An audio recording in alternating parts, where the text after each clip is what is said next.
Final টুর্নামেন্টে গ্রাম লেভেলে এত সুন্দর খেলা আরেকটা খেলা দেখেছিলাম কিছুদিন আগে খামার বাজারে, সেটা অত্যন্ত সুন্দর ছিল, এটা মাঠটাও বড় ছিল।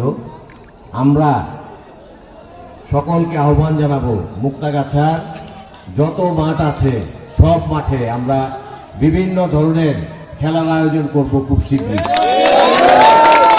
সেখানে ক্রিকেট খেলা হবে, ভলিবল খেলা হবে, আরও যদি কোনো খেলা লোকাল খেলা যেগুলি আছে হাডুডু খেলা বা অন্যান্য খেলা, ব্যাডমিন্টন খেলা, আমরা সমস্ত জায়গায় খেলার আয়োজন করব।